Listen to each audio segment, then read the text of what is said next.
The CEO asked me to lunch, then casually said, "We need to give opportunities to new people now." I'd spent 3 years building our entire tech operation from the ground up, only to be pushed out for the owner's unqualified nephew. His condescending tone made it clear I was disposable. "I understand," I said calmly. They had no idea that We need to give opportunities to new people now. Garrett Morrison didn't even look up from his salmon when he said it. Just kept cutting, that precise corporate motion like he was discussing a budget line item instead of erasing 3 years of my life. I sat across from him at Carlisle's, watching my career end over white tablecloths and overpriced seafood. Before we continue, I want to thank you for joining me in sharing these stories that matter. If you believe that competence should matter more than connections in the workplace, please consider subscribing. It's free and helps us reach more people who need to hear this. Now let's see how this unfolds. The owner's nephew. 28 years old. Fresh from some Silicon Valley boot camp. That's who was replacing me. I'd spent 3 years building Vanguard's entire tech operation from absolute chaos, transforming a failing logistics company into a digital powerhouse that survived when the entire regional power grid went down. I'd worked 18-hour days, missed holidays, sacrificed everything to make their systems unbreakable. And now I was being pushed out for someone whose only qualification was his last name. "I understand," I said calmly, setting down my water glass with steady hands. Garrett looked relieved. He actually looked relieved that I wasn't making a scene. What he didn't know, what none of them knew, was that I'd seen this coming for 2 months. I'd been watching the server logs, tracing unauthorized access attempts, watching someone systematically download every blueprint, every protocol, every system I'd built from nothing. They weren't just replacing me. They were stealing everything first. And I'd been preparing for this moment since the day I first suspected. The condensation on my water glass formed small rivers that pooled on the white tablecloth. I watched them spread while Garrett continued talking about fresh perspectives and generational evolution. Corporate language designed to make betrayal sound like strategy. He was good at this. Smooth, practiced, probably rehearsed the whole speech in his office mirror this morning. "Marcus Holloway brings a modern perspective," Garrett said, finally meeting my eyes. "He's completed an intensive program at one of the top tech academies in Silicon Valley. Very forward-thinking approach to digital infrastructure." Forward-thinking. That's what they were calling it. Marcus Holloway had spent 3 months learning JavaScript basics while I'd spent 3 years building enterprise systems from scratch. But he had the right last name, the right connections, and apparently that mattered more than actual competence.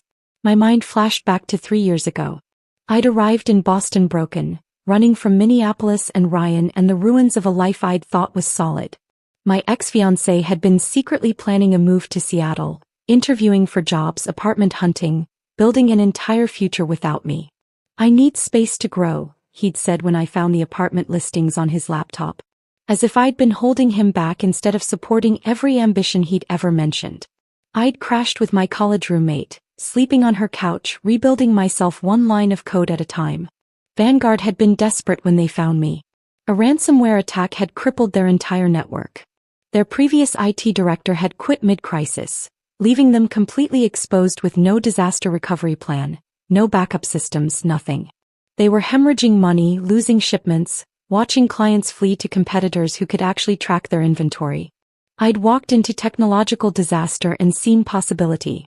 Their logistics operation was running on shared Excel spreadsheets. Password management consisted of sticky notes on monitors. They had no cloud redundancies, no security protocols worth mentioning, no understanding that their entire business was one system failure away from collapse. I'd pitched Garrett a comprehensive 3-year modernization plan. He'd given me a modest budget and told me to work miracles. So I did. For 18 months I practically lived in the office. Rebuilt their network architecture from the foundation up. Implemented cloud redundancies that would keep us running even if the physical servers failed. Trained staff who thought two-factor authentication sounded like science fiction. Created security protocols that made us virtually unhackable. I hired carefully. Marcus Jennings, brilliant with databases who could optimize queries in his sleep. Priya Kapoor, who understood hardware at an instinctive level most engineers never reached. Together we transformed Vanguard from a struggling regional shipping company into a digital operation that clients actually trusted. The real test came last winter during that ice storm. The entire power grid failed across 3 states. Businesses went dark. Supply chains froze. But Vanguard stayed online because I'd designed backup systems and failover protocols for exactly this kind of crisis. I'd spent 72 hours straight in the server room, monitoring everything, making microscopic adjustments, ensuring our clients never knew anything was wrong. The board had noticed. Sent me a formal commendation. Garrett had pulled me aside at the company holiday party, champagne in hand, telling me I was the future of this company. That was 4 months ago. Now he was explaining the transition timeline. We'll need you to document everything over the next 4 weeks. Marcus will shadow you, learn the systems, get up to speed. 4 weeks. 3 years of work reduced to a month of knowledge transfer to someone who probably couldn't explain the difference between a server and a router. Of course, I said. I want to ensure a smooth transition. Garrett's shoulders visibly relaxed. He'd been worried I might resist, might make this difficult. But I was being the perfect professional. Calm, understanding, cooperative. What he couldn't see was the calculation running behind my calm expression. 2 months ago, I'd noticed something odd in the server access logs. Late-night login attempts from an IP address I didn't recognize. I'd traced it back to the executive suite. Someone with high-level credentials was accessing systems they had no reason to view. Downloading technical documentation. Copying architecture blueprints. At first I'd thought it was a security breach. Started investigating like I would any potential threat. But then I noticed the pattern. They weren't accessing client data or financial records. They were specifically targeting my work. My custom code, my proprietary solutions, my security frameworks. Someone was preparing to replace me. They just needed to steal everything I knew first. I'd started watching more carefully after that. Noticed how Garrett began canceling our weekly strategy sessions with increasingly transparent excuses.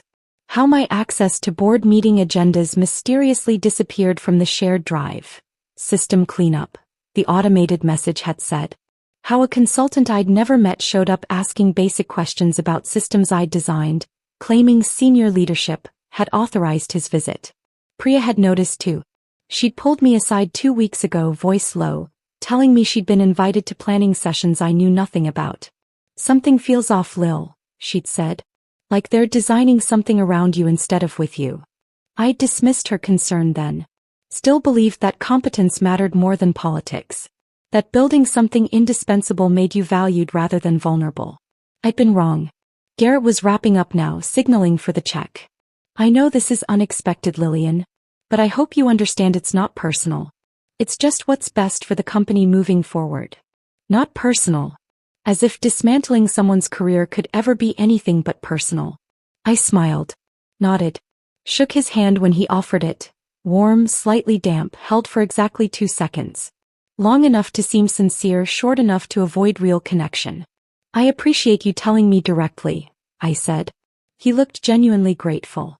Probably expected tears or anger or desperate negotiation. Instead he got professional acceptance, which made his job easier and his conscience clearer. I walked through the restaurant with my head up, expression neutral, playing the part of the gracious professional accepting inevitable change. The November rain started halfway to my car. By the time I reached the parking garage, I was soaked. I sat in the driver's seat for a long time, watching water streak the windshield, thinking about infrastructure. Both the digital kind and the personal kind. How you could build the entire foundation that keeps something running and still become invisible. How irreplaceable was just corporate language for, we haven't figured out how to replace you yet. But they'd figured it out now. Find someone cheaper, someone connected, someone who wouldn't push back when they made stupid decisions. Steal all the knowledge first, then discard the engineer who created it. That evening I went to the office after everyone else had left. The server room hummed with its familiar rhythm. Cooling fans, blinking status lights, the quiet pulse of systems I'd built from nothing. 3 years of my life existed behind these locked doors. Burning the midnight oil? I turned. Marcus Holloway stood in the doorway wearing expensive sneakers and unearned confidence. He looked like he'd walked straight out of a tech startup recruitment video. Designer hoodie, carefully casual, the kind of studied carelessness that only money could buy. Just routine maintenance, I said evenly. Mind if I observe? Getting familiar with the setup. He walked in without waiting for permission. Garrett mentioned you'd be training me over the next few weeks. Of course. He studied the server racks like someone evaluating furniture. Impressive setup. Seems a bit over-engineered for what we actually need, but definitely solid infrastructure. Over-engineered. I'd built these systems to handle triple our current capacity specifically so Vanguard could scale without hitting infrastructure bottlenecks. Every redundancy, every backup system, every layer of complexity he was casually dismissing had a strategic purpose. But he couldn't see that. Didn't have the experience to understand why complexity sometimes equaled resilience. Been reviewing your documentation, he continued. Really thorough. I've got some ideas for streamlining things, modernizing the approach. He said it like he was doing me a favor. Like optimization meant stripping away safeguards without understanding why those safeguards existed in the first place. I look forward to hearing your thoughts, I said. After he left, I sat down at my workstation and pulled up the access logs on my personal laptop, the one they hadn't thought to restrict yet. Marcus Holloway's credentials had been created 5 weeks ago. 5 weeks before my termination lunch. He'd been given full administrator privileges from day one. The viewing history showed he'd already downloaded my entire technical documentation library, every custom solution, every proprietary algorithm, every workaround that made impossible timelines routine. They'd been planning this for months. Mining my knowledge while I worked 18-hour days fixing security vulnerabilities, while I sacrificed evenings and weekends to keep their systems running flawlessly. While I was building their future, they were systematically preparing to erase mine. I pulled out my phone and texted Marcus Jennings, "Coffee tomorrow? Harbor Cay. 6:30. Then I drove to the pier where Ryan and I used to watch container ships navigate the harbor. Back when I still believed people meant what they promised. Back when I thought commitment was something more than convenient until it wasn't. The water was black under the November sky, reflecting nothing. I sat in my car, engine off, watching my breath fog the windows. I thought about trust and value and what happens when you mistake being essential for being secure. About the difference between building something and owning it. About how easily competence becomes invisible until the moment everything breaks. They thought I was disposable. Thought I'd accept this quietly and fade away.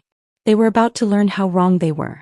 Marcus Jennings was already at Harbor Cafe when I arrived at dawn, hunched over a coffee that looked like it had gone cold. Exhaustion was written in every line of his face, the kind that comes from losing sleep over moral dilemmas instead of technical problems. "They're phasing you out," he said before I'd even sat down. "I know." I slid into the booth across from him. "How long have you known?" "Few weeks." He couldn't meet my eyes. "They've been having me document your systems. Asking strange questions about dependencies, vulnerabilities, failover procedures. Making me explain architecture only you fully understand." He finally looked up. "I should have warned you immediately. I'm sorry." "You have twins," I said quietly. "Middle school, right? And a mortgage." He nodded. "Student loans. Another 8 years of payments." I understood. Principal was expensive when you had obligations.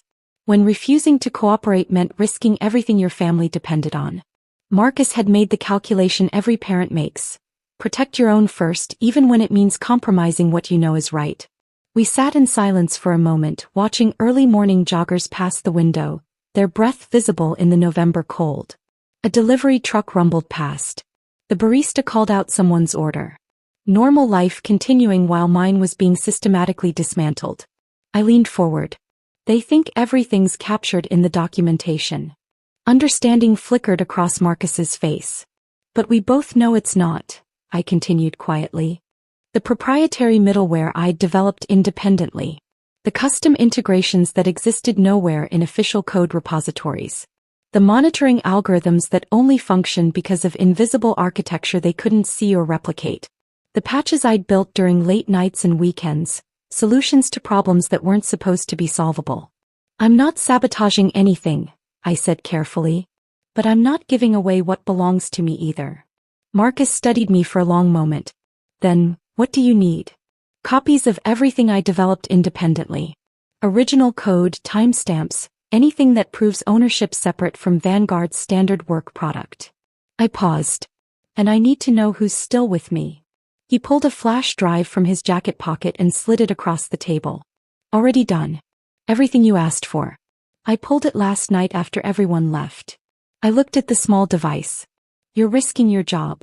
They're going to do this to all of us eventually, he said. Today it's you.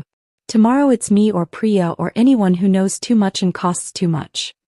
He wrapped his hands around his cold coffee. I can't teach my daughters to stand up to bullies and then be a coward myself. The official announcement came during the company-wide meeting the following week. I'd spent the days between strategizing with a lawyer, documenting everything, preparing for what I knew was coming. But preparation didn't make it hurt less. Garrett stood at the podium with Marcus Holloway beside him like a crown prince being presented to the kingdom. The conference room was packed. They'd made attendance mandatory. As many of you know, Vanguard is entering an exciting new phase, Garrett began, his voice carrying that practiced corporate enthusiasm. We're committed to generational transition and fresh perspectives that will carry us into the future.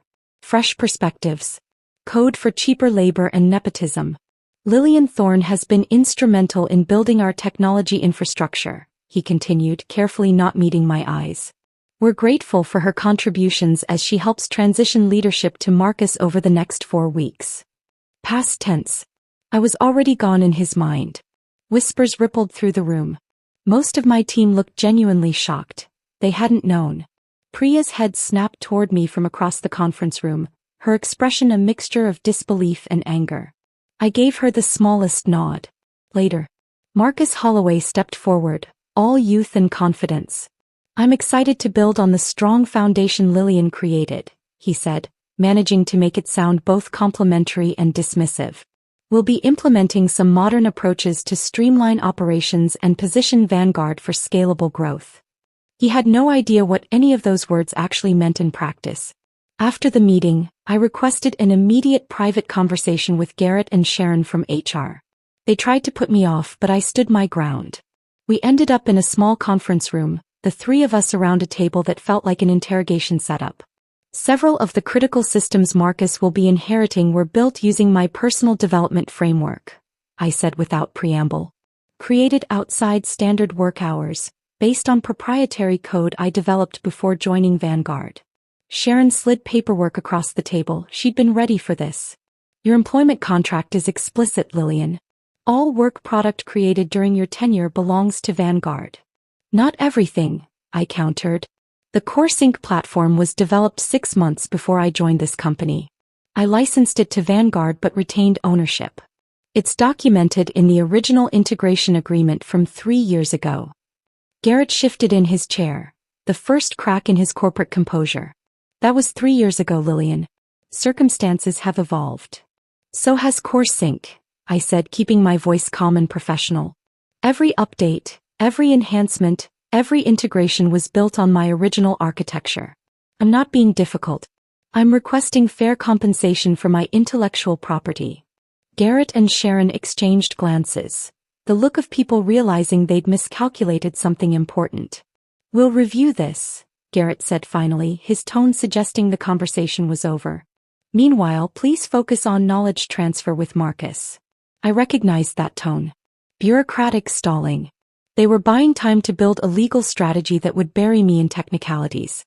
Sure enough, the next morning I found my access to development servers had been restricted. An automated notification claimed it was security protocol during transitions.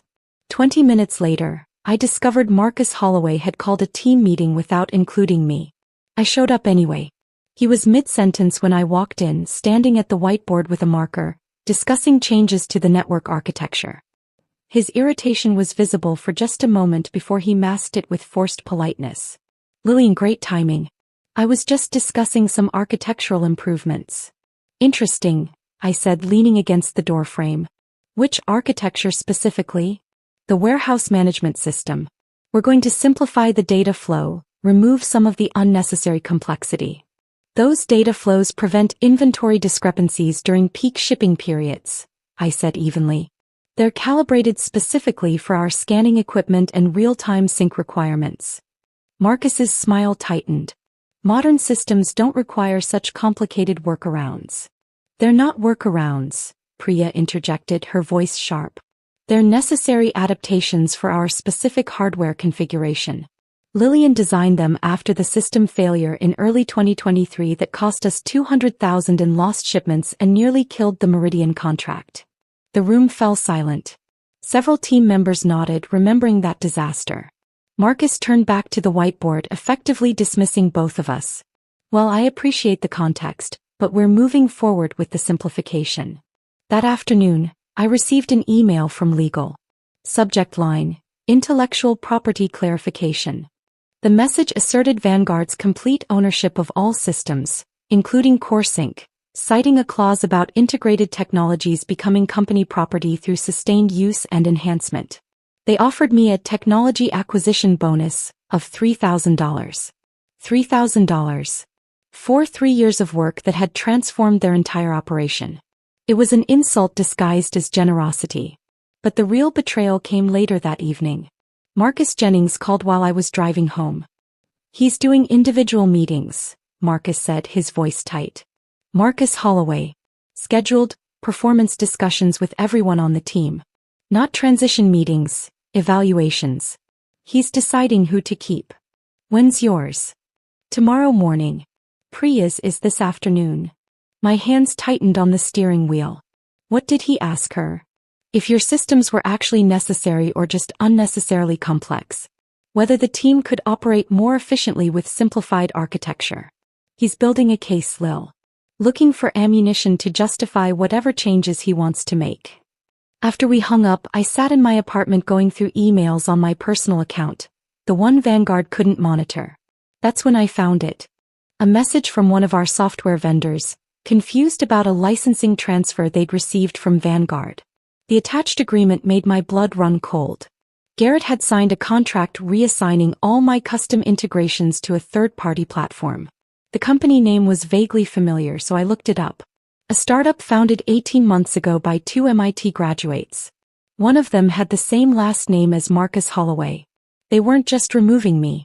They were dismantling everything I'd created and monetizing it, selling off pieces of my work to enrich themselves and their connections. My custom supplier integrations, the automated inventory reconciliation system, the predictive analytics for warehouse optimization. All of it being transferred to a company that would charge Vanguard licensing fees for using technology I'd built. I sat there in the dark of my apartment, laptop screen the only light, understanding finally crystallizing into something cold and sharp. This had never been about fresh perspectives or generational transition. It had always been about money.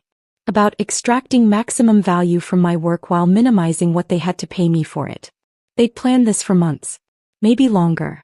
And they'd thought I wouldn't figure it out until it was too late to fight back. I needed proof of ownership.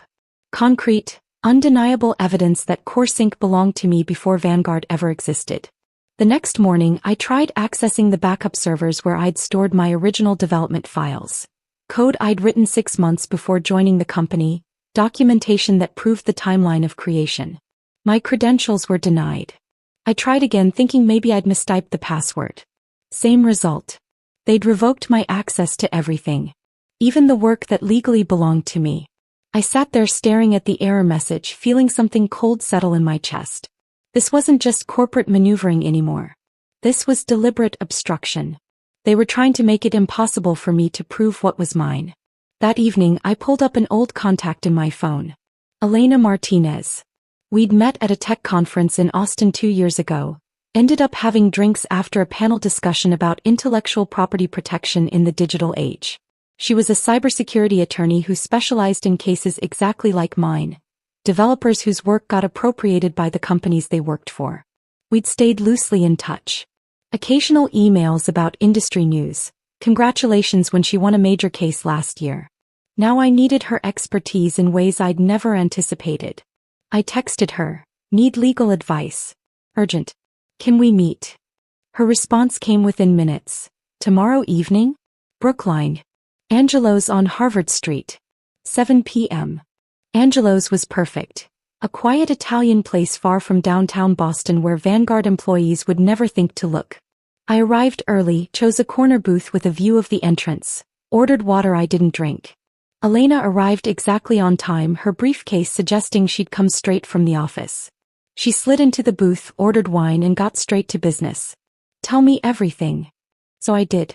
The termination lunch. The unqualified nephew replacing me. The stolen integrations being sold to his roommate's startup. The credential revocations. The systematic downloading of my proprietary code. I laid it out methodically the way I'd present a technical problem. Symptoms, timeline, evidence. Elena took notes on her tablet, occasionally stopping me to ask clarifying questions. When I finished, she sat back and studied me. Legally, you're in a difficult position, she said carefully. Work-for-hire doctrine gives employers broad rights to anything created during employment. But, she held up a hand as I started to protest, something doesn't add up here. Why terminate you now? The company's thriving specifically because of what you built. They've got stable operations, satisfied clients, systems that work. Why risk disrupting all that? I can't figure it out either, I admitted. It doesn't make business sense. Unless the business is changing in ways you don't know about. Elena tapped her tablet. Let me do some research. Public records, SEC filings, corporate registrations. Nothing invasive, just information that should be publicly available anyway. Sometimes the answer isn't in what companies do, it's in what they're preparing to become. We parted ways with a plan. She'd dig into Vanguard's corporate filings while I continued documenting everything I could remember about CoreSync's development timeline. I drove home through evening traffic, my mind circling the same questions. Why no? Why this way? What was I missing?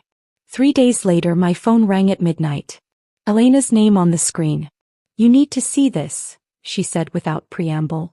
Her voice carried controlled anger, the kind lawyers develop when they found something that offends their sense of justice. I'm sending you files now. Look at them and call me back. The documents appeared in my email seconds later. SEC filings.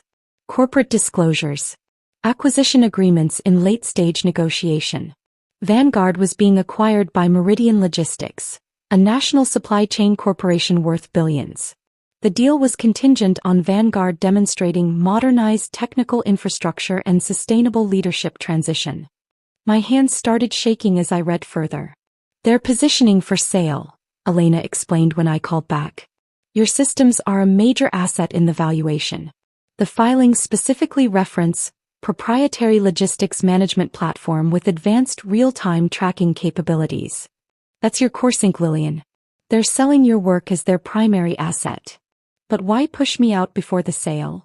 I asked. Wouldn't I add value to the deal? Read attachment 3, Elena said grimly. I opened it. Internal emails obtained through discovery procedures. Public record because Meridian was a publicly traded company and had filed preliminary acquisition documents. The first email was from David Holloway to Garrett, dated 4 months ago. Meridian's concerned about key personnel dependencies. Want to see leadership transition before finalizing terms. Suggest we begin phase out of current tech director, position Marcus as new generation leadership. 4 months ago. While I'd been working 18-hour days resolving a critical security vulnerability that could have cost them millions. The next email was Garrett's response. Agreed. We'll begin documentation extraction and transition planning. Marcus Holloway starts shadowing systems immediately. Another email dated 3 months ago. Lillian's work product must be secured before termination. Legal reviewing ownership claims on CoreSync platform. May need to accelerate timeline if she becomes aware of acquisition. They'd been planning this for months. Extracting my knowledge, copying my code, preparing Marcus to take credit for systems he couldn't build himself. All timed to maximize the acquisition value while minimizing my ability to claim what was mine. While I was building their future, they were systematically erasing me from it. I drove to Castle Island without consciously deciding to go there. Parked in the lot overlooking the harbor and sat watching planes descend toward Logan Airport, their lights cutting through the pre-dawn darkness. My mind cycled through every conversation from the past 4 months. The consultant who'd shown up asking basic questions. He'd been from Meridian doing due diligence. My disappeared board access. They'd been discussing the acquisition in those meetings. Garrett canceling our weekly sessions. He couldn't meet my eyes while planning my removal. Every subtle shift in tone, every odd interaction, every unexplained change, it had all been choreographed. A carefully planned extraction of knowledge before disposing of the source. I thought about Ryan planning his Seattle move in secret. building a future without me while pretending we had one together. Making me believe in something that was already ending. But this time was different. This time I wasn't the person who'd fallen apart. This time I'd seen it coming. I'd been watching, documenting, preparing. At home, I tore through my closet looking for an old external hard drive I'd used before joining Vanguard. Found it in a box of cables and adapters I'd nearly thrown away during my last apartment move. I plugged it in with shaking hands. The files were still there. Original CoreSync code, dated 8 months before I'd joined Vanguard. Development notes showing the evolution of the platform. Architecture diagrams I'd sketched during coffee shop sessions while job hunting after Ryan left. And emails. Dozens of emails. Including one from Garrett Morrison, dated 3 weeks after I'd started at Vanguard. Your CoreSync platform is exactly what we need. Can you integrate it with our current systems? We'll discuss proper licensing arrangements once the initial crisis is resolved. Another 2 months later, CoreSync working beautifully. You've saved this company, Lillian. We'll formalize the licensing agreement when things stabilize. I trusted those promises. Believed when things stabilize was a real timeline instead of indefinite delay. Fool me once. The next morning, Marcus Holloway called me into a conference room. Garrett and Sharon were already there, their expressions carefully neutral.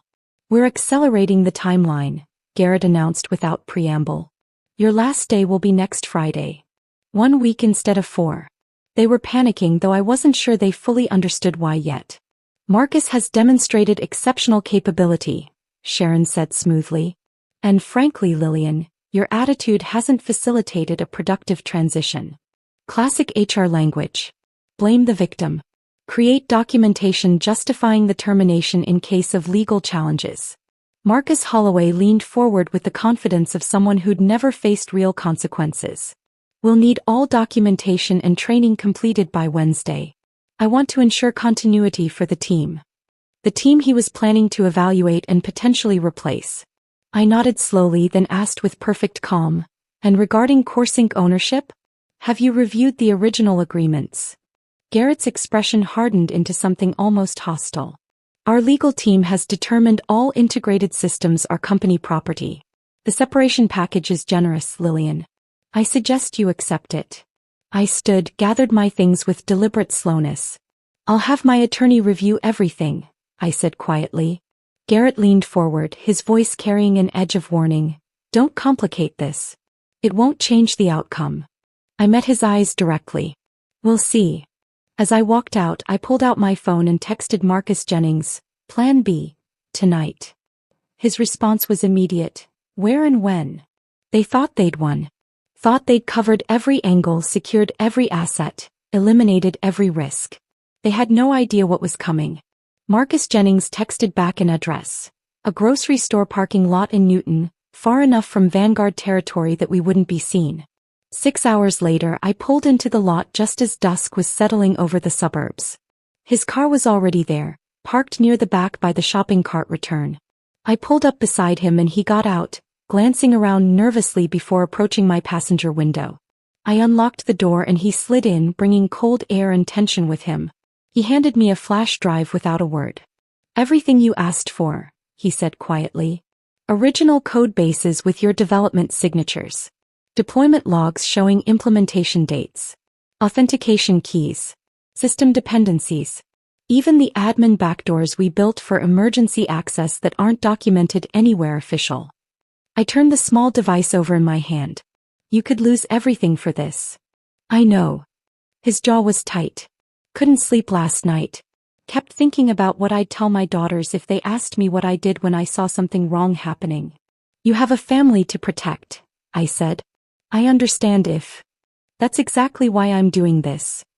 He cut me off, his voice carrying an edge I'd never heard before. Because they think we're all disposable. Today it's you. Tomorrow it's me or Priya or anyone else who knows too much and costs too much. He looked at me directly. I have kids, Lillian. I can't teach them to stand up to bullies and then be a coward myself. We sat there in the darkening parking lot, our breath fogging the windows, and I felt something shift. This wasn't just about me anymore. It was about every person who'd ever been erased after building something valuable. Every engineer who'd watched their work get monetized while they got discarded. Thank you, I said and meant it more than he could know. What's your plan? He asked. Right now. Prove ownership. Build leverage. Make them realize what they're actually losing. I paused. I'm not trying to destroy the company. Just protect what's mine. He nodded then hesitated. Well, there's something else. Marcus Holloway asked me to stay late tomorrow to help him understand the CoreSync architecture. He wants to know if there are any dependencies that could cause system failures. What did you tell him? That I'd need to review the documentation. A slight smile crossed his face. Which, of course, doesn't include half the critical components because you built them independently. After he left, I drove home and didn't leave my apartment for the entire weekend. I set up my dining table like a war room. Laptop, external monitors, the flash drive Marcus had given me, printed copies of every email I'd saved, legal pads covered in timelines and notes.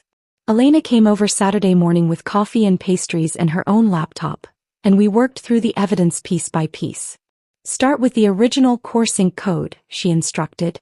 We need timestamps proving you created it before Vanguard. I pulled up the files from my old hard drive. Creation dates, modification history, even the metadata showing which computer I'd used. My personal laptop, not company equipment. Now the emails, Elena continued. Specifically ones where Garrett acknowledges this was your platform, not company property. I found them easily. The email where he'd first asked me to integrate CoreSync into Vanguard systems. Another where he'd written your platform is saving us during the ransomware crisis. A third where he'd promised to formalize the licensing arrangement when things stabilize. This is good, Elena said, making notes. They're going to argue integration, that once you incorporated CoreSync into their systems, it became inseparable from company property. We need to prove the core functionality can exist independently. Sunday morning I started building exactly that. An independent version of CoreSync that could operate completely separate from Vanguard's infrastructure. I used the original code from my hard drive, stripped away the Vanguard-specific integrations, and rebuilt it as a standalone platform. It took 14 hours straight.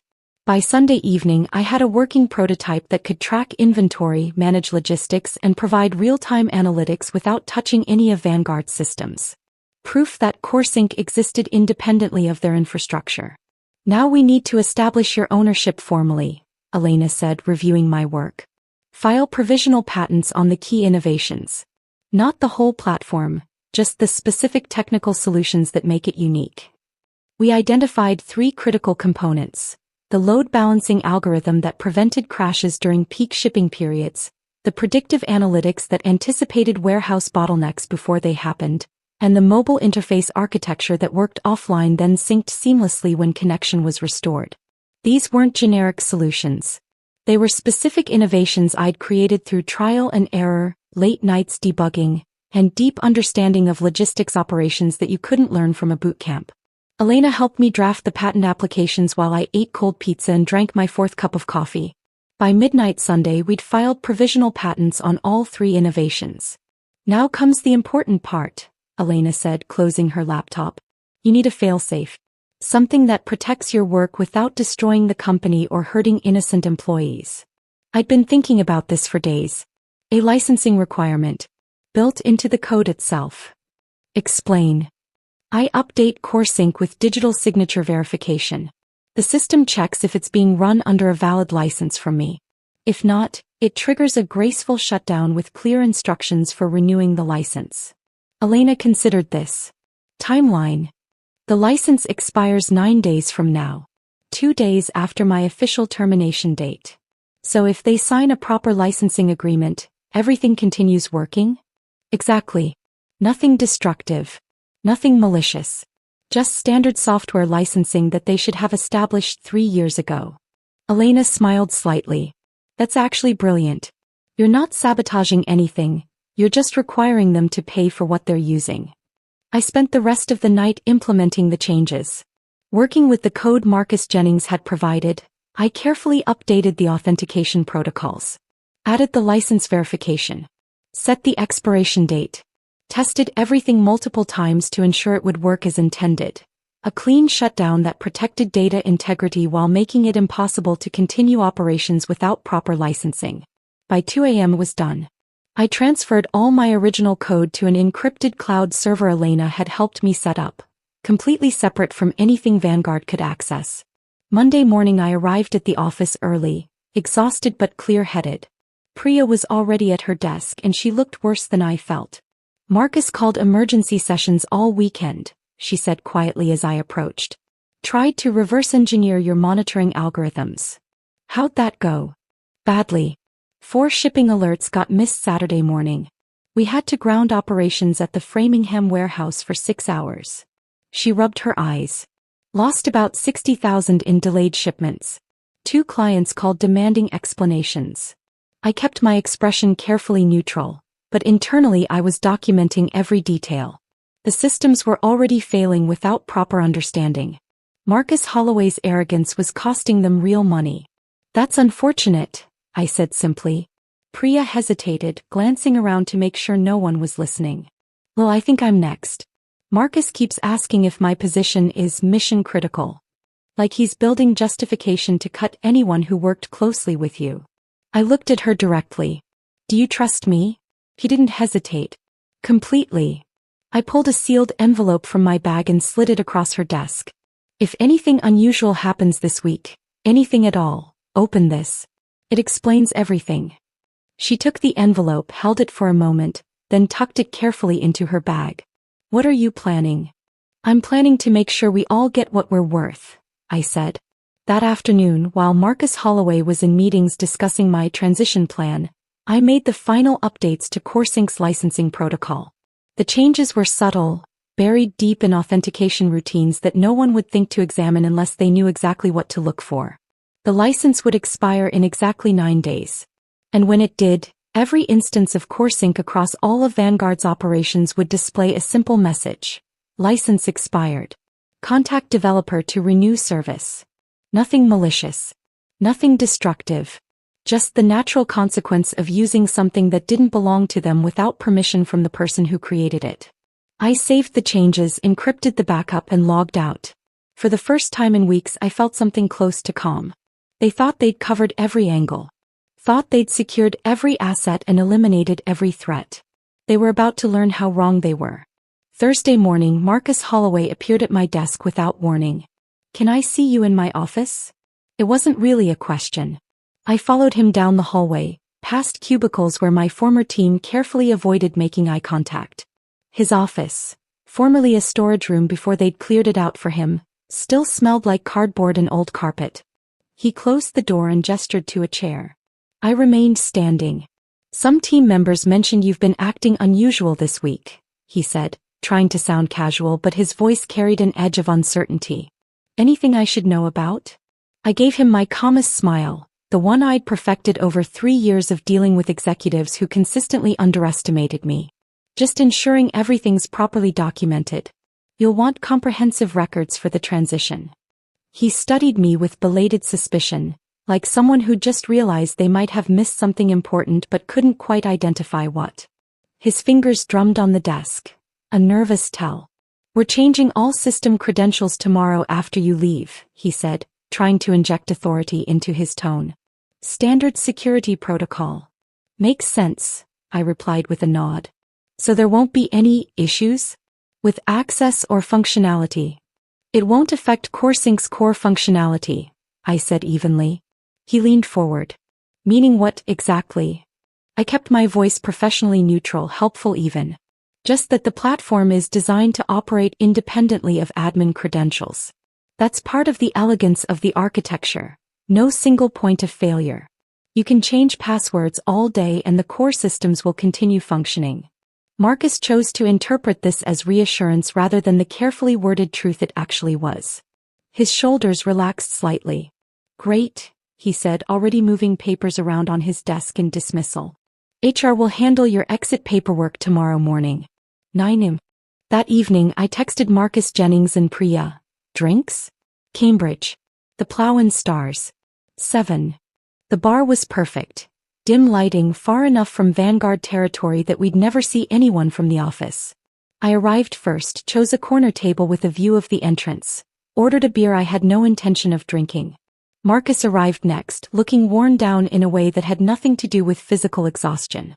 Priya came 10 minutes later, her expression carefully neutral until she spotted us and something in her face cracked. We sat in silence for a moment. The bar hummed with Thursday night energy.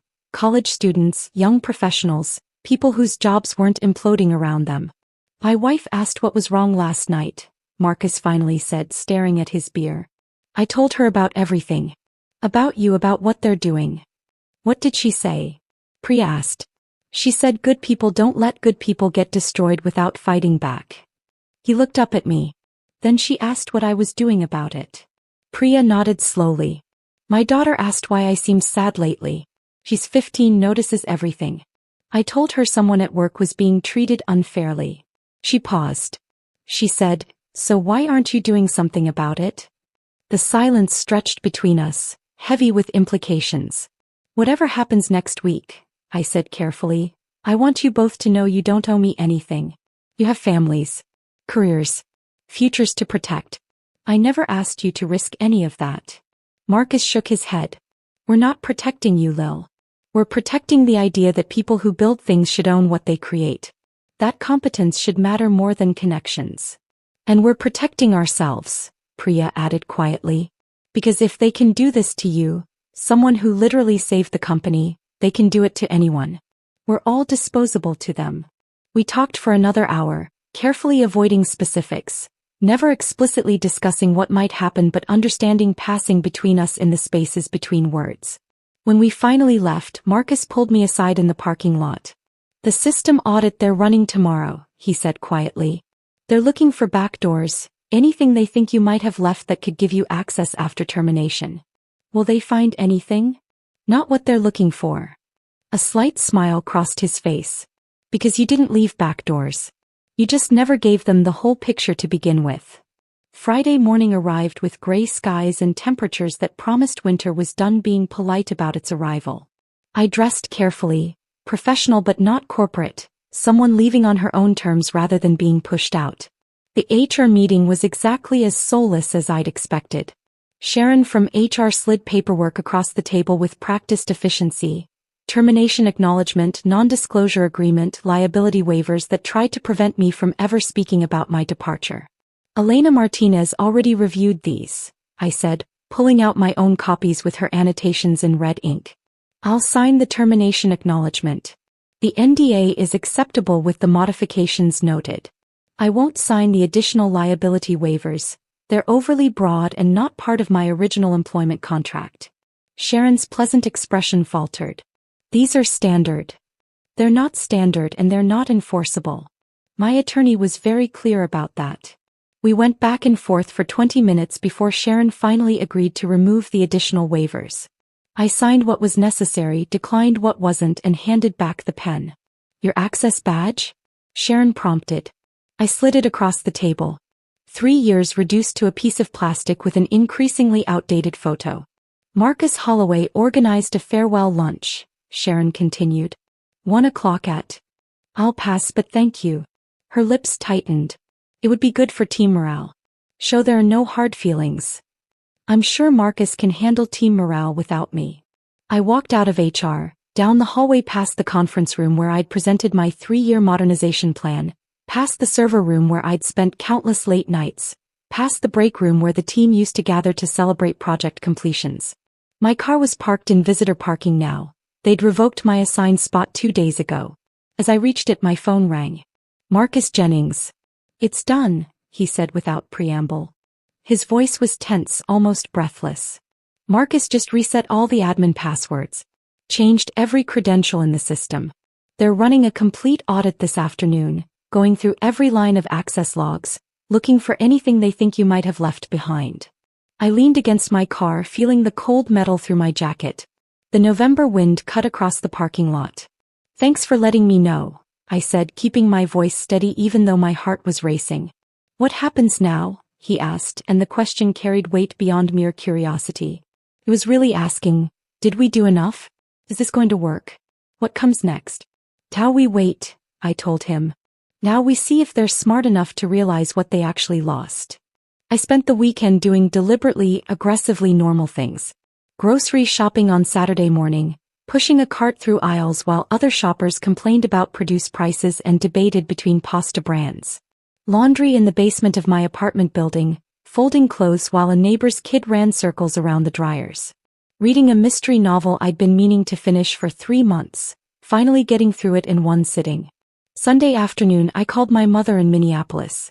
She answered on the second ring, her voice carrying that particular brightness she used when she was gardening. "Lillian, I was just thinking about you. The mums are still hanging on, can you believe it? This late in November." I let her talk about her garden, about the neighbors, about her book club's latest selection. She didn't ask about work. I told her months ago that everything was going well, that I was happy, that Boston had been the right choice after all. No reason to complicate that story now. Phone calls from unknown numbers came throughout the weekend. I ignored them all. Let them go to voicemail. Didn't bother checking the messages. Saturday evening, I stood on my small balcony watching the harbor lights come on across the water. The city looked beautiful from this distance. All glowing windows and reflected light, the ugliness of individual struggles invisible from here. I thought about infrastructure. Not the digital kind but the personal kind. The foundation you build in yourself that determines whether you collapse or stand firm when everything external crumbles. When Ryan left, I'd nearly fallen apart because I'd built my entire sense of self on being chosen. Being loved. Being enough for someone else. I'd measured my worth by his presence in my life. This time was different. This time I knew exactly what I was worth, regardless of whether Vanguard chose to acknowledge it. I'd built something real, something valuable, something that couldn't be replicated by someone with 3 months of training and the right last name. Sunday night, I sat at my kitchen table and reviewed the timeline one final time. The license would expire Monday morning at 9:42 a.m., exactly when warehouse operations shifted to peak volume, exactly when CoreSync became most critical to their entire operation. I'd chosen the timing carefully. Not vindictive, just strategic. They needed to understand what they were losing at the moment when that loss mattered most. I set my alarm for 9 a.m., poured a glass of wine, and stood at my kitchen window watching the city lights blur into abstract patterns. Tomorrow would tell me if I'd been clever or just desperate. Tomorrow would show whether justice was something you could code into a system or just a story we told ourselves while powerful people did whatever they wanted. I finished the wine, rinsed the glass, and went to bed. Slept better than I had in months. Monday morning my alarm went off at 9 a.m. I made coffee, opened my laptop at the kitchen table, and pulled up the monitoring dashboard I'd set up on my secure server. The screen showed all 3 Vanguard facilities, green status indicators across the board. Everything running normally. For now. I watched the clock in the corner of the screen. 9:38. 9:39. 9:40. At exactly 9:42 a.m., when warehouse operations shifted to peak volume and CoreSync became most critical to their entire workflow, the status indicators started changing. Yellow. Then orange. Then red. Every instance of CoreSync across Vanguard's entire operation displayed the same notification. License expired. Contact developer to renew service. The message was professional, calm, utterly factual. I'd written it that way deliberately. No anger, no accusations, just a simple statement of reality. I'd set up the monitoring not to gloat, but to ensure the systems shut down cleanly without data corruption or safety issues. The shutdown sequence I'd programmed was graceful. All active transactions completed, all data saved properly, everything logged correctly. Nothing damaged. Nothing lost. Just stopped. By 9:50 the first warehouse had ground operations to a halt. Scanners couldn't communicate with the central system. Forklift operators couldn't access inventory locations. Shipping manifests couldn't be generated. By 10:15, all 3 facilities were offline. I watched the cascade through system logs, feeling oddly detached. This wasn't revenge in the traditional sense, burning someone's life down out of anger. This was simply the natural consequence of trying to use something you don't own without permission from the person who created it. My phone started ringing. Unknown number. I let it go to voicemail. It rang again. Different unknown number. Voicemail. And again. They could wait. They'd made me wait through months of secret planning and systematic erasure. They could wait through a few hours of consequences. At 10:47 a text from Marcus Jennings. All hell breaking loose here. Marcus H. running between facilities. Garrett locked in conference room with lawyers. No one knows what to do. I didn't respond. Just watch the monitoring dashboard, watch the system stay stubbornly offline, watch the time tick forward. At 11:03 my phone rang again. This time I recognized the number. Garrett's personal cell, still saved in my contacts from 3 years of working closely together. I let it ring 4 times before answering. What the hell did you do?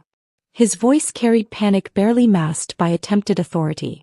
In the background I could hear multiple voices, phones ringing, the chaos of a crisis unfolding in real time. I kept my voice calm, almost pleasant. Good morning, Garrett. Don't play games, Lillian. Our entire operation is down. You did something to the systems. I didn't do anything, I said evenly. The software license expired. As the developer and owner of CoreSync, I'm happy to discuss renewal terms. Stunned silence. Then, this is sabotage. I almost laughed at the audacity. This is standard license management. You might want to review the original integration agreement from 3 years ago. Section 4 explicitly states that Vanguard was licensing the technology, not acquiring it. The license term was tied to my active employment plus a reasonable transition period. We had 4 weeks. You accelerated the timeline to 1 week. Remember? Last Friday was my final day. The transition period ended at close of business. The license expired this morning. I could hear voices in the background getting louder. Someone saying, check the contract, and another voice saying, where's the legal team?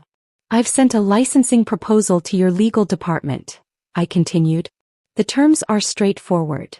Acknowledgement of my ownership, appropriate compensation for continued use, and a confidentiality agreement regarding my departure circumstances.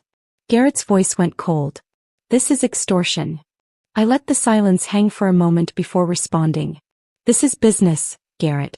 I understand. These things happen. I hung up. My hands were shaking slightly as I set the phone down. Not from fear or anger but from adrenaline. From the reality that I'd actually done it. I made more coffee I didn't drink and watched my email inbox fill up. 11:07 a.m. Sharon from HR subject line.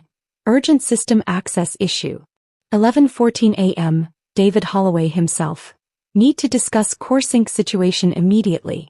11:23 a.m. An attorney I didn't recognize. Vanguard Systems licensing dispute. I didn't respond to any of them. Instead I called Elena. It's happening, I told her. I saw the news. Vanguard's stock dropped 2% in the last hour. Someone leaked that they're having operational issues. Her voice carried satisfaction. How are you holding up? Surprisingly calm. Good. Let them panic for a few hours. Let them fully understand what they've lost. When they realize their entire acquisition deal is at risk, they'll be much more reasonable. What if they try to get an injunction? Force me to restore service. On what grounds? You own the software. You licensed it to them. The license expired. That's not illegal, it's basic contract law. She paused. Plus, you left them a clear path to restore service. All they have to do is acknowledge your ownership and agree to fair compensation. After we hung up, I did something deliberately, almost aggressively normal. I went for a walk. The November day was cold and bright, the kind of weather that makes everything look sharp-edged and clear. I walked along the harbor, past joggers and dog walkers and people having their lunch on benches overlooking the water. At a small cafe, I ordered a sandwich I barely tasted and sat by the window watching people pass. A mother with a stroller. An elderly couple holding hands. A businessman shouting into his phone about delayed shipments. Living my life while theirs fell apart. It wasn't cruelty. It was simply the space I needed to remain calm and clear-headed for what came next. At a corner market, I bought flowers, bright orange chrysanthemums that reminded me of fall in Minnesota, of better times before everything got complicated. By the time I got home at 3 p.m., I had 17 missed calls and 23 new emails. At 4:15, Elena called again. Their attorneys reviewed your documentation, she said. They've admitted you have a legitimate ownership claim. But they're arguing that the integration makes separation impossible. That CoreSync is so embedded in their operations that removing it would cause irreparable harm. They're threatening to seek an injunction, arguing that your actions constitute economic sabotage. I'd been expecting this. Remind them that I offered a fair licensing agreement before my termination. That Garrett refused to negotiate. That they proceeded to lock me out of my own intellectual property and tried to transfer it to Marcus Holloway's roommate's company. Already did. Also reminded them that we have documentation of every step. Email trails showing they knew CoreSync was your property. Proof they systematically extracted your knowledge while planning your termination. Evidence of the acquisition deal that motivated everything. And they're worried about publicity. If this goes to court, the acquisition falls apart. Meridian won't buy a company embroiled in intellectual property litigation. Pause. They're asking for an emergency meeting. Tonight. They want to settle. I looked at the chrysanthemums now sitting in a vase on my kitchen counter, their bright orange petals catching the late afternoon light. Something settled inside me. Not triumph exactly. Something quieter and more sustainable. Tell them I'll consider meeting tomorrow, I said. After they've spent a full day living with the consequences. You sure? They're desperate right now. That's our leverage. I'm sure. They made decisions for months without consulting me. They can wait one day. Elena's approval was evident in her voice. I'll let them know. That evening, as the sun set over the harbor and the city lights began their nightly routine, my phone buzzed with a text from Marcus Jennings. Emergency meeting just ended. Marcus Holloway looked like he was going to cry. Kept saying the documentation didn't show any of this. Garrett asked him at least 5 times why he didn't know about the licensing requirements. Marcus couldn't answer. David Holloway asked who reviewed the acquisition due diligence. No one had a good answer for that either. It was brutal. I stared at the message for a long time. Part of me wanted to feel satisfied. Vindicated. Triumphant. But what I actually felt was tired. And clear. And certain that what I'd done was necessary. I didn't respond to Marcus's text, but I saved it. Then I poured a glass of wine, stood at my kitchen window, and watched the city lights blur into abstract patterns while somewhere across town, executives who'd thought I was disposable were learning exactly how wrong they'd been. Tuesday morning I woke up knowing exactly what I was worth. I dressed carefully, charcoal blazer, simple blouse, professional but not supplicant. Successful but not flashy. The kind of outfit that said I didn't need their approval but understood how these games were played. Elena picked me up at 9:30. We drove downtown in silence, both of us running through the strategy we'd refined over the past 24 hours. The meeting was at a neutral location, a conference room in Hammond and Price, a law office that neither of us had connections to. Neutral territory for what was essentially a hostage negotiation, except I was the one holding the leverage. We arrived at 10 a.m. exactly. Not early enough to seem desperate, not late enough to seem petty. Garrett was already there, looking like he hadn't slept. David Holloway sat beside him, fingers drumming on the table, the same nervous tell I'd seen in his nephew. Sharon from HR occupied the far end, her expression professionally neutral. 2 lawyers I didn't recognize flanked them, both with the exhausted look of people who'd spent the night reviewing contracts and finding nothing but bad news. Marcus Holloway was notably absent. They were already distancing themselves from their golden boy. We took our seats across the table. Elena arranged her laptop and files with deliberate precision. The silence stretched uncomfortably. Garrett started to speak, but one of the lawyers, older, gray-haired, expensive suit, cut him off with a raised hand. Miss Thorne, the lawyer said, his voice carrying practiced neutrality.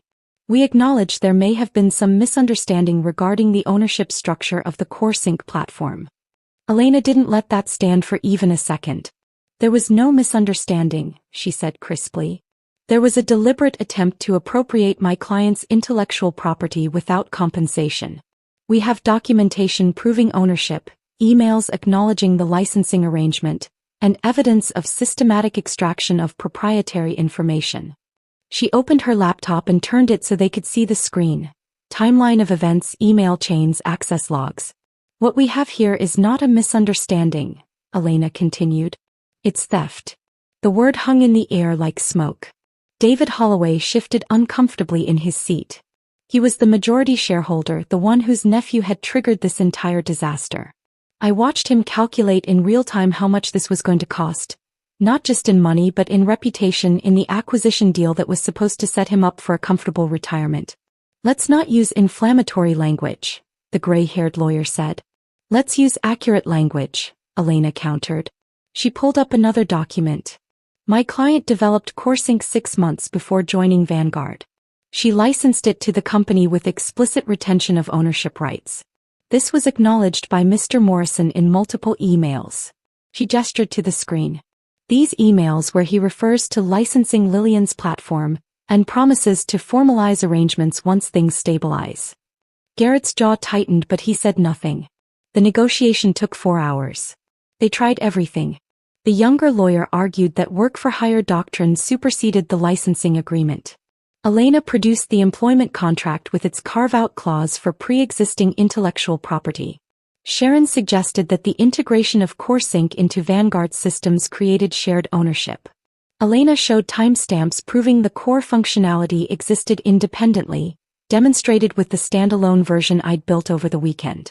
The gray-haired lawyer implied that my actions, the license expiration, constituted breach of contract and economic sabotage. Elena calmly explained that enforcing licensing terms was standard business practice, and that I'd offered to negotiate a proper agreement before my termination, which Vanguard had refused. They had nothing but assumptions and corporate overreach. Elena had documentation, evidence, and the law on her side. Around 2 p.m. someone ordered sandwiches that no one ate. The conference room smelled like stale coffee and desperation. Finally, David Holloway leaned forward, cutting off his lawyer's mid-argument. What do you want? I'd been waiting for this question, preparing for it since the moment I'd watched those server logs 2 months ago. First, I said, my voice steady and clear, immediate acknowledgement of my ownership of CoreSync and all derivative works. Documentation stating clearly that the platform was developed independently and licensed to Vanguard, not created as work for hire. David nodded slowly. Continue. Second, a licensing agreement with appropriate compensation. 15% of the acquisition value attributed to the logistics platform. Payable over 3 years with standard payment guarantees. The lawyers exchanged glances. 15% of CoreSync's valuation in the Meridian acquisition was substantial, somewhere in the range of several $1,000,000. Third, I continued, a confidentiality agreement that prevents Vanguard from disparaging my work or the circumstances of my departure. Any reference to my employment ends with mutual agreement to part ways.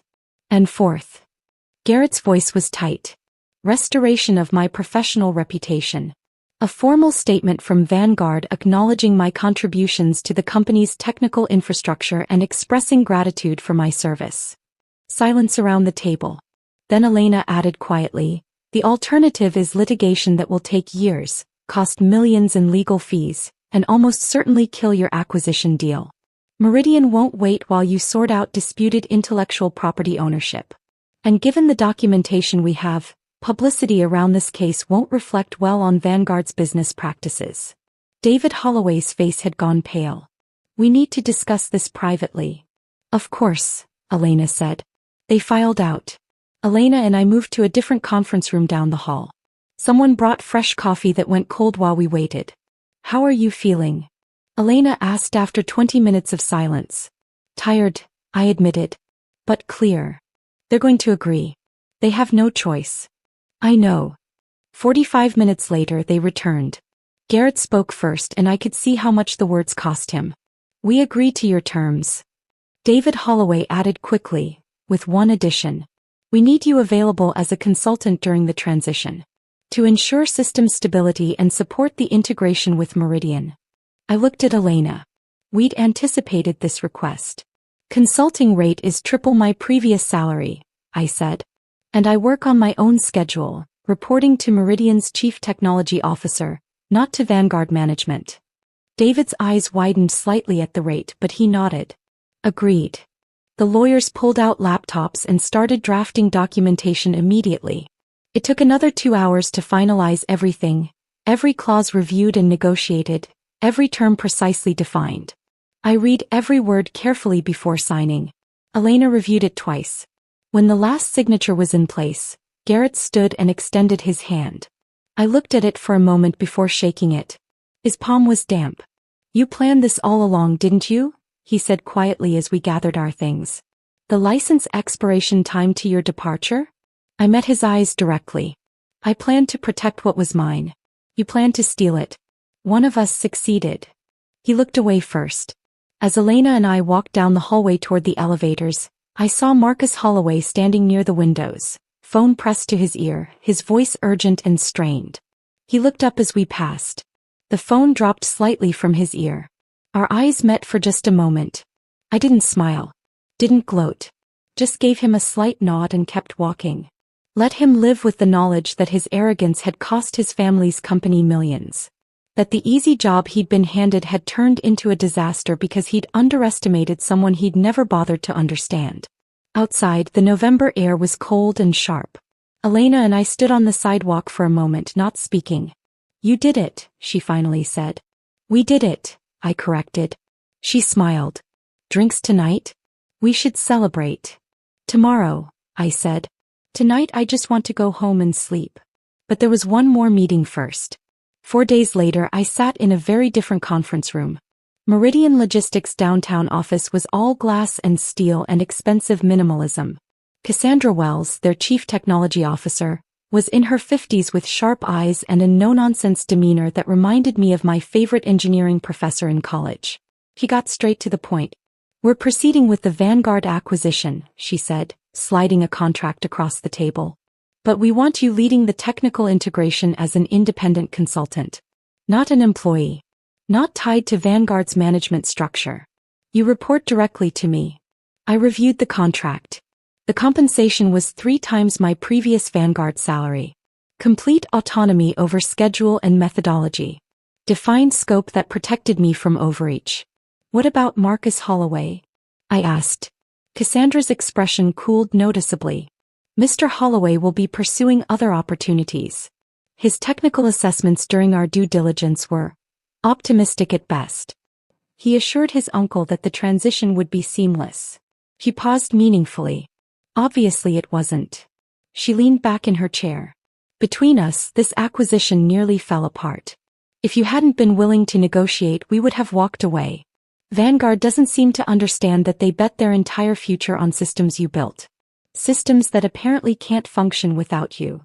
I signed the contract that afternoon. And for the first time in months I felt something like peace. Not because I'd hurt anyone, but because I'd finally been properly valued for what I'd created. I left Cassandra's office and walked through downtown Boston as the afternoon light turned golden. The contract was in my bag, signed and sealed.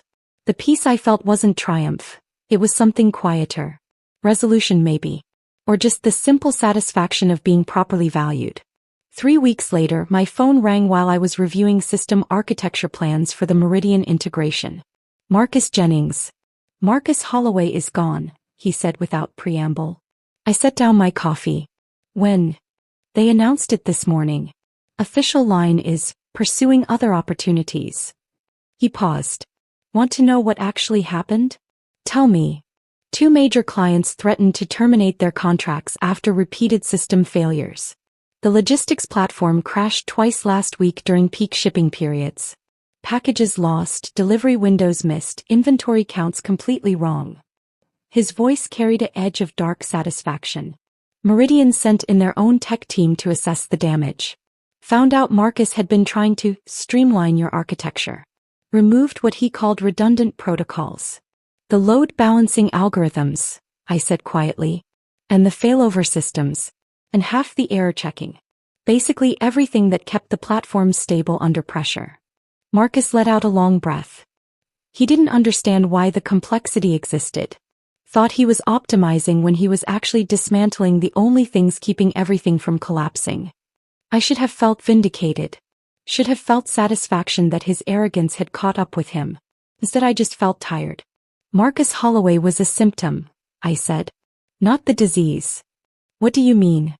The disease is a system that values credentials over competence. Connections over contribution. That treats expertise as disposable until the moment everything breaks. I watched pedestrians pass on the street below. He was just a kid who got handed something he wasn't ready for. The real problem is the people who handed it to him. Speaking of which, Marcus said, Garrett's still technically CO through the acquisition. But his role at Meridian is essentially decorative now. Impressive title, corner office, but he doesn't make actual decisions anymore. Sits in meetings and nods while other people talk. How's he taking it? Not well. He's aged about 10 years in the past month. After we hung up, I stood at my window for a long time, thinking about consequences and accountability and whether any of this had actually changed anything fundamental about how the world worked. Probably not. But maybe it had changed something about how I worked within it. 2 weeks later, Marcus Jennings called again. This time with a question. I'm thinking about leaving Vanguard, he said. And I wondered if you might have space in your consulting practice. I'd been expecting this. What about your job security? Your family? My wife and I talked about it. A lot. He paused. She said watching me compromise what I believe in was harder than any financial uncertainty would be. And she's right. I can't keep working for people who treat competence as disposable. When can you start? Within 4 months, both Marcus and Priya had joined me. We weren't employer and employees. We structured it as a partnership. Equal stakes, shared decision-making, everyone properly compensated for what they contributed. Priya brought 3 other former Vanguard engineers with her. People who'd watched what happened to me and decided they wanted to work somewhere that valued them properly. We rented office space in Cambridge. Nothing fancy, just 2 rooms with good light and a view of the river. Filled it with whiteboards and comfortable chairs and the kind of equipment we'd always wanted but never gotten approved at Vanguard. My first consulting payment from Meridian was substantial. I used it for a down payment on a brownstone apartment in the North End. 1 bedroom, exposed brick, a small balcony overlooking the harbor. Not extravagant. Just mine. I furnished it slowly, deliberately. A couch I actually liked instead of something on sale. Art from local galleries. Bookshelves I filled with technical manuals and novels in equal measure. In the window box on my balcony, I planted descendants of those orange chrysanthemums I'd bought myself during the worst of it. A small reminder that sometimes you buy yourself flowers and build yourself a life while everything around you is falling apart. Unlike with Ryan, where I tried to build a home around someone else's vision of what our life should be, this space was entirely mine. Every choice reflected what I wanted, what I valued, who I was becoming. Almost a year after that lunch at Carlyle's, I attended a technology conference at the Boston Convention Center. Industry people, vendors, engineers comparing notes on emerging technologies.